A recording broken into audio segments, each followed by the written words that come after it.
ሰበር መጥፎ ዜና በኢራንና በአሜሪካ መካከል የነበረውን ጦርነት ያረጋጋል ተብሎ ተስፋ ተጥሎበት የነበረው የፓኪስታኑ ኢስላማባድ ድርድር ያለምንም ስምምነት መጠናቀቁና የአሜሪካውን ዴሌጌሽን የሚመሩት ጄዲ ቫንስ ፓኪስታንን ለቀው መሄዳቸው ተሰምቷል።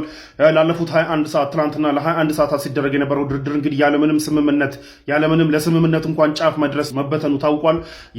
የአሜሪካው ምክትል ፕሬዚዳንት ጄዲ ቫንስ እንግዲህ ከድርድሩ በኋላ መግለጫቸውን ሰጥተው ነው ፓኪስታንን ለቀው የወጡት። በዚህ መግለጫቸው እንግዲህ ከኢራን ጋር ላለፉት 21 ሰዓት ድርድር ብናደርግም በምንም መልኩ የኛን ኦፈር ኢራኖች ሊቀበሉ አልቻሉም ብለዋል። በብዙ ጉዳዮች ላይ ተወያይተናል ብሏል። በስትሬት ኦፍ ሆርሙዝ ጉዳይ፣ የኢራንን ማዕቀብ የማንሳት ጉዳይ፣ የኢራን ኒውክሌር ፕሮግራም ጉዳይ፣ ይህን የመሳሰሉ ነገራቶችን ተወያይተናል። ያ ጥሩ ዜና ቢሆንም መወያየታችን ጥሩ ዜና ቢሆንም ግን በምንም መልኩ ልንስማማ አልቻልንም ብለዋል። በተለይ በኢራን ኒውክሌር ፕሮግራም ጉዳይ ደግሞ ዋናው ኮር ያላስማማን ጉዳይ ያ ነው ብለዋል። ይህ ማለት በስትሬት ኦፍ ሆርሙዝ ምናምን ጉዳይ ስምምነት ላይ ደርሰዋል ኦር ምናምን የሚለውን ነገር ግን ስፔሲፋይ አላደረጉም። ነገር ግን በኒውክሌር ፕሮግራማ ጉዳይ ግን ኮር ዋና ያላስማማን ጉዳይ እሱ ነው ብለዋል። ኢራኖች አሁንም ኒውክሌር ዌፐን ኦር ኒውክሌር መሳሪያ የመታጠቅ ሀሳብ የለንም ቢሉንም ግን አሹራንስ እንፈልጋለን ብለዋል ጄዲ ቫንስ።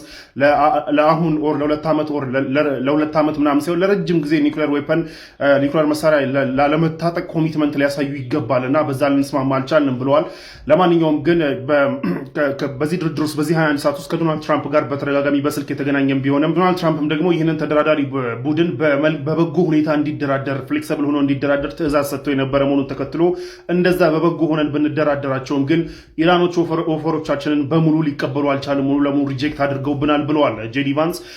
ስለዚህ ይህንን ተከትሎ እንግዲህ ፋይናል ያልነውን ፋንዳሜንታል የአሜሪካ ፋይናል ኦፈር ሲምፕል የሆነውን ኦፈር እንግዲህ አቅርበንላቸው ፓኪስታንን ለቀን እንወጣለን ብለዋል ጄዲ ቫንስ። ይህንን ደግሞ የሚቀበሉት ከሆነ እናያለን ብለው ከጀርባ በምታዩት መልኩ ፓኪስታንን አመስግነው ከጀርባ በምታዩት መልኩ እንግዲህ የፓኪስታን አመራሮች ባይ ብለው ወጥተዋል፣ ከፓኪስታን ጥለው ወጥተዋል። ለሚቀጥሉት እንግዲህ ቀናት ሲስፋይሩ ለሁለት ሳምንት መሆኑን ተከትሎ ለሚቀጥሉት ቀናት ኢራኖች ይህንን የአሜሪካ ፋይናል የተባለውን ኦፈር ይቀበላሉ ወይ አይቀበልም ወይ የሚለው እንግዲህ የምናየው ነው የሚሆነው። በኢራኖች በኩል ግን እየተባለ ያለው ምንድን ነው? አሜሪካኖች በጦርነቱ ሰዓት እንኳን በጉልበት ሊያስጭኑ ያልቻሉትን የኢራንን መብት የሚነኩ ጉዳዮችን አሁን ደግሞ በድርድር ለማድረግ እየሞከሩ ነው የሚል ነገር ነው በኢራን በኩል ያለው። ኢራን የኢራንን ሕዝብ ኢንተረስት የሚነካ ጉዳዮች ላይ በተአምር አንስማማምም፣ አንደራደርምም።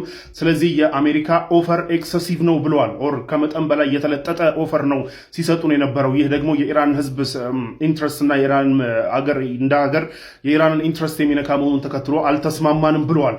ይህንን ተከትሎ እንግዲህ ድርድሩ እንዳይሳካ ዋናው ኮዝ የሆነው የአሜሪካ የተለጠጠና በጦርነቱ እንኳን ልታሳካው ያልቻለችውን ጉዳይ በድርድር ለማሳካት መሞከሯ ነው የሚል በኢራን በኩል አለ። ለማንኛውም ሲስፋየሩ እንግዲህ ለሁለት ሳምንት የሚቀጥል መሆኑን ተከትሎ አሁንም ተገናኝቶ ይወያያሉ የሚል ተስፋ አለ። ሲስፋየሩ ሳያልቅ ያም አይሆን ከሆነና ጦርነቱ የሚቀጥል ከሆነና እንደገና ለወራት የሚራዘም ከሆነ ግን ኢትስ ጎይንግ ቱ ቢ ባድ ኒውስ፣ በጣም ባድ ኒውስ ነው የሚሆነው ለዓለም ህዝብ በሙሉ በጣም ችግር ነው የሚሆነው። ምክንያቱም ባለፈው 40 ቀን ጦርነት እንኳን ምን ያህል የዓለም ህዝብ እንደተጎዳ ታውቃላችሁ። እና አሁንም የሚቀጥል ከሆነ አደገኛ ነው የሚሆነው። ለማንኛውም ግን በዚህ ሁለት ሳምንት ውስጥ በሚመጡት ቀናቶች ውስጥ ሁለት ሳምንት እንኳን ኦልሬዲ ቀንሷል፣ ግን በሚመጡት ቀናቶች ውስጥ ተገናኝተው እንደገና ይደራደራሉ የሚለውን ግን አይገስ ዊልሲ። የኢራን ውጭ ጉዳይ ሚኒስቴር ቢሮ ፓኪስታን ውስጥ ሲካሄድ የነበረው ድርድር መክሸፉን አስመልክቶ የተወሰኑ ነገራቶችን ብሏል። በአምስት ጉዳዮች ላይ ድርድር ሲካሄድ እንደነበረ ተናግሯል። አንደኛ በኢራን ኒውክሌር ፕሮግራም ጉዳይ፣ ሁለተኛ በሆርሙዝ ሰርጥ ጉዳይ፣ ሶስተኛ ኢራን ላይ በዚህ ጦርነት በደረሰው ጉዳት የሚከፈልን ካሳ አስመልክቶ በዛ ጉዳይ ተወያይተዋል። አራተኛ ደግሞ ኢራን ላይ ተጥሎ የነበረው ማዕቀብ እንዲነሳ በሚለው ጉዳይና አምስተኛ ደግሞ ኢራን ላይ ሲደረግ የነበረው ጦርነት ኢሚዲየትሊ እንዲቆም በሚል በእነዚህ አምስት ጉዳዮች ላይ ውይይት መደረጉን አሳውቋል። ነገር ግን በአሜሪካ ሳይድ በኩል ያለው ሳይድ በጣም ኢሌጂትሜት የሆነና በጣም የተለጠጠ ዲማንድ መጠየቁን እንዲሁም ደግሞ የኢራንን ልክ እንዳገር ልክ ማንኛውም ሀገር እንዳላት ሁሉ ኢራን ያላትን መብት ሬኮግናይዝ በማያደርግ መልኩ ጥያቄዎች መጠየቃቸውን ተከትሎ ይህ ድርድር ሰክሰስፉል ሳይሆን እንደቀረ ተናግሯል። አሁንም ቢሆን ድርድሩን ለማካሄድ አዘር ሳይድ ኦር አሜሪካውያን የኢራንን ኢንትረስት ሊያከብሩ ይገባል፣ የኢራንን ሌጂትሜት የሆኑ መብቶችና ኢንትረስቶች ሊያከብሩ ይገባል ብለዋል። ከዚህም በፊት ሲባሉ የነበሩ ነገራቶች ናቸው። ለምሳሌ ኒውክሌር ማብላላት የሚባለው ነገር ለሲቪሊያን ፐርፐስ እስከሆነ ድረስ ኢራን ማንኛውም ሀገር እንዳለው ሁሉ መብት አላት። እነዚህ አይነት ጉዳዮችን አስመልክቶ የኢራንን መብት ማንኛውም ሀገር ያለውን መብት ኢራንም እንዳላት ሬኮግናይዝ ሊያደርጉ ይገባል ብለዋል። በሌላ በኩል በጣም ዲፕ ከሆነ አለመተማመንና ጦርነት እንደ መውጣታችን በአንድ ቀን ውይይት ስምምነት ላይ ይደረሳል ተብሎ ባይታሰብም ግን ነገር ግን የእኛን ሌጂትሜት የሆኑ ሪኩዌስቶች ኦር ዲማንዶች ለአሜሪካውያን አቅርበናል ብለዋል።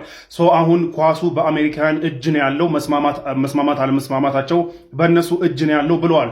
በሌላ በኩል ግን የኢራንን ኢንትረስት አሁንም ድረስ እስካላከበሩ ድረስ ድርድሩ እንደማይሳካና ኢራን በጦርነት በጦርነት ኢምፖዝ ሊደረግባት የነበረው ነገር ሰክሰስፉሊ እንደተከላከለች በድርድሩም ትከላከላለች የሚል ነገር ነው የተናገሩት። ለማንኛውም የኛን ኦፈር አቅርበናል፣ ስለዚህ በአሜሪካን እጅ ነው ያለው፣ ኳሱ በአሜሪካን ሜዳ ላይ ነው ያለው፣ መጫወት አለመጫወት የነሱ ፋንታ ነው ብለዋል። ነገር ግን ድርድሩ እስኪካሄድና ጦርነቱ ሙሉ ለሙሉ አልቲሜትሊ እስኪቆም ድረስ ግን የሆርሙዝ ሰርጥ እንደተዘጋ ይቆያል ብለዋል ማለት ነው። ይህ ደግሞ ለዓለም ምን ያህል ችግር እንደሚያመጣ ሁላችንም የምናውቀው ነው ማለት ነው። ኢራን ራሷን ፕሮቴክት ለማድረግ እንግዲህ ሆርሙዝ ሰርጥ ነው ብቻ በጣም ትልቁ መደራደሪያዋ ሆርሙዝ ሰርጥ ነው።